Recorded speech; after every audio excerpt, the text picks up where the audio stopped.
La Fédération internationale de football association a rendu public son traditionnel classement des équipes nationales.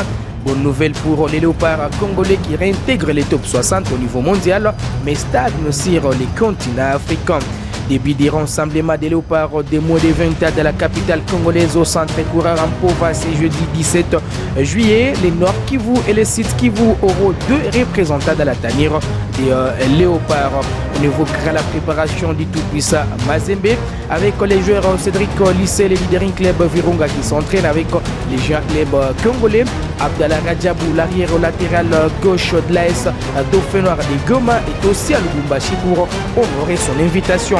On va finir avec l'Europe avec quelques notes du Mercato. Pierre-Emerick Aubameyang quitte l'Olympique de Marseille et signe en Arabie Saoudite. Messieurs, mesdames, bon début de week-end à tous les amoureux du sport.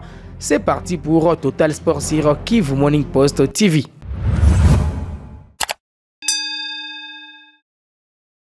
Allez, ouvrons la production de c'est vendredi avec surtout la sélection nationale de la RDC.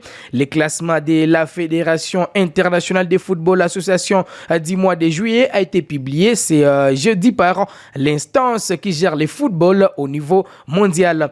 Bonne nouvelle pour les léopards de la RDC qui, contrairement au dernier classement, occupaient la 61e place.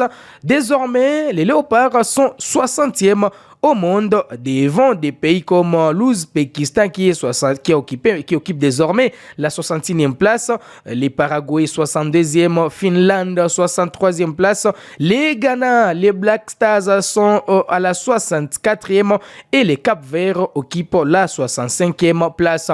Ce classement au niveau mondial va rester dominé par l'Argentine, vainqueur de la dernière édition de la Copa América, suivi par la France qui a été éliminé dans l'Euro. L'Espagne, vainqueur de l'Euro, occupe la 3e position. L'Angleterre, finaliste malheureux de cette compétition qui a eu lieu en Allemagne, l'Euro, occupe la 4e place. Et puis le Brésil ferme les top 5 en occupant la 5e position. La Belgique occupe la 6e place. Les Pays-Bas, 7e. Et puis le Portugal de Cristiano Ronaldo est 8e. La Colombie, finaliste malheureux de la dernière édition de la Copa América, occupe la 9e position et puis l'Italie est 10e. Sur les continents africains, c'est du statico pour les léopards congolais comme lors du dernier classement du mois de juin. Les Congolais occupaient la 11e place. C'est là où la bande à Sébastien Desabre va stagner. Ce classement va rester dominé sur les continents africains par les Maroc qui est 14e au monde, les Sénégal 2e sur les continents et 19e au monde, l'Égypte 3e sur les continents africains et 36e au monde. La Côte d'Ivoire est 4e et 38e au niveau mondial. Les Super Eagles du Nigeria 5e et 39e au monde. La Tunisie est 6e mais 41e au monde. À la 7e position, nous avons les Fennecs d'Algérie qui sont 46e au monde. Les Cameroun est 8e et 51e au monde. Et puis les Mali est 9e tout en occupant la 53e place au niveau mondial. L'Afrique du Sud est 12e en Afrique et 57e au monde. La RDC est 11e et 60e au monde devant les Black Stars du Ghana, 12e sur les continents et 64e au niveau mondial. C'est positionnement de la RDC et les fruits du dernier rassemblement des fauves congolais à 10 mois de juin, ponctué par 2 matchs de la 3e et la 4e journée des éliminatoires de la Coupe du Monde 2026. Les léopards congolais sont allés faire jeu égal d'abord avec les Sénégal en déplacement avant de revenir à la maison. Les scores étaient de 1 partout avant de revenir à la maison battre les éperviers du Togo, un but à 0. Pour les prochains rassemblements, ça ne sera pas la Coupe du Monde. Cette fois, ce sont les éliminatoires de la Coupe d'Afrique des Nations. Et pour les débuts de cette aventure, la RDC aura 2 matchs au mois de septembre. D'abord, le 2 septembre, la RDC recevra la Guinée avant de se déplacer pour en découdre contre l'Éthiopie. Ça sera le 10 septembre prochain. Donc, en cas d'un beau rendement, la RDC va réintégrer intégrer petit à petit les top 50, mais également les top 10 sur les continents africains. Et puis la RDC peut compter sur quelques renforts dans son effectif. Il y a d'abord les jeunes Noah Sadik qui récemment a accepté de venir porter les maillots de la sélection nationale de la RDC au profit de la Belgique, mais ce jeune n'a pas encore grappillé même quelques minutes. Au courant de cette semaine, il a marqué un très beau but avec son équipe. C'était un amical contre la formation des Sporting CP. Titulaire au coup d'envoi, ce milieu de terrain congolais a été remplacé à la 73e minute.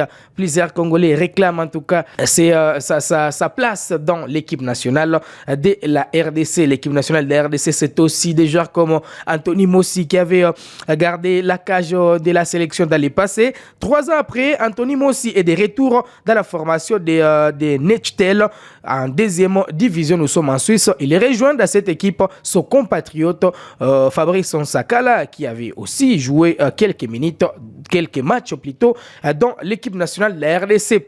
On va rester dans cette même famille cette fois chez les Léopards des moins de 20 ans. Vous le savez, les sélectionnaires nationaux des Léopards des moins de 20 ans, Guy Boukassa a rendu public une liste de 34 joueurs retenus pour un stage prévu dans la capitale congolaise. Sur cette liste, on retrouve 2 joueurs de la province du Nord et du Sud Kivu. D'abord pour les Nord Kivu, cette province pourra compter sur Cédric Balingene Salumou, similaire récupérateur du Daring Club Virunga et de retour dans la tanière des Léopards après une première aventure du côté du Maroc.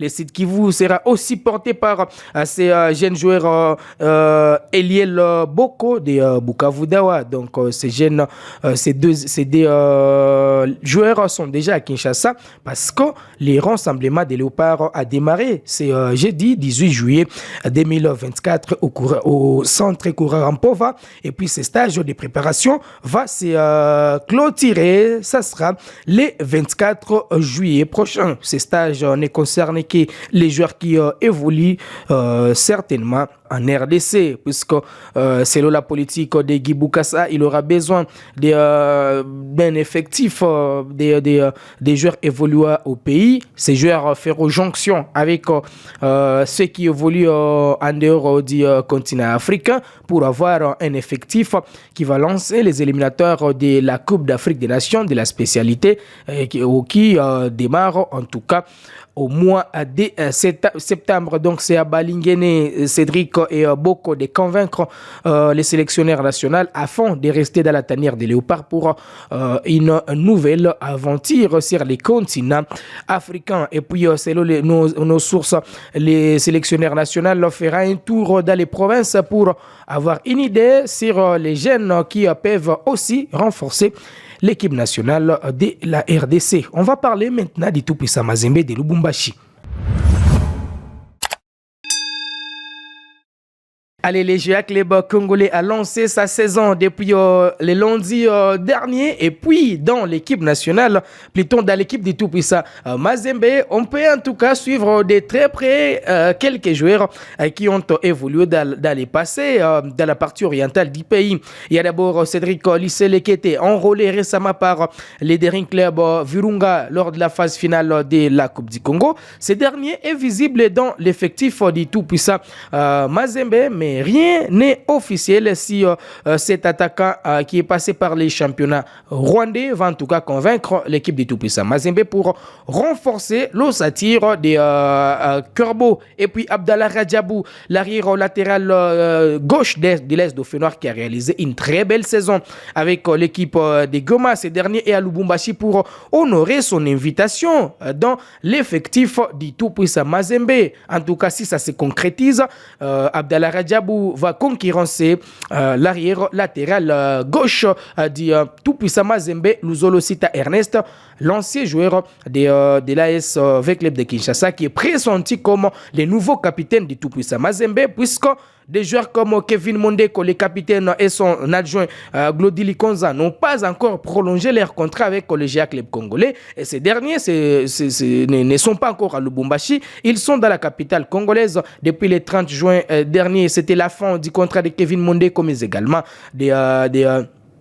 des Glody Ngonda, ces milliers, des Glody Likonza plutôt, ces milliers de terrains congolais. Visiblement, ces derniers auraient posé beaucoup de conditions à leur équipe, les Tout-Puissants Mazembe.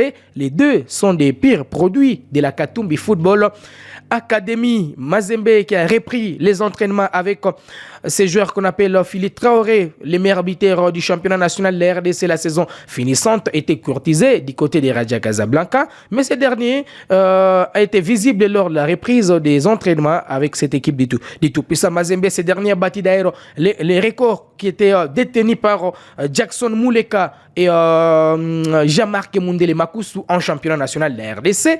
Il est désormais le meilleur buteur de l'histoire du championnat national. Donc l'international malien est très attendu la saison prochaine avec cette équipe du Tout-Puissant Mazembe. Mazembe qui a perdu Joël Béa qui a paraphé un contrat avec Phare Rabat, passé par la Katumbi Football Academy. Ce dernier va découvrir un nouveau championnat et va découvrir un nouveau club. On va finir maintenant avec quelques notes de mercato. Nous sommes en Europe parce que c'est la période du mercato. Lenny Yoro rejoint la formation de Manchester United. Les défenseurs Lenny Yoro de 18 ans quitte son club formateur de LOSC contre environ 7 millions d'euros. Mason Greenwood est officiellement un joueur de l'Olympique de Marseille. L'Anglais portera le numéro 10 laissé libre par Pierre-Emerick Aubameyang. George Mikotadze quitte Metz et rejoint l'OL. L'international georgien s'est engagé jusqu'en 2018 avec la formation de Metz. Pierre-Emerick Aubameyang signe Al Gazia. Les Gabonais s'est engagé avec les clubs promis en Saudi Pro League jusqu'en 2026. Et puis pour finir, Luka Modric prolonge jusqu'en 2025. L'Émilier croate va entamer sa 13e saison avec le Real Madrid. Il pourra évoluer aux côtés de Kylian Mbappé, l'international français qui a été présenté depuis le début de cette semaine. C'était le mardi dernier. Voilà qui met un terme à cette production sportive sur Kivu Morning Post TV. Vous l'avez aimé, dites merci à toute l'équipe de votre chaîne en ligne. On se fixe rendez-vous très prochainement. Ça sera avec un plaisir renouvelé.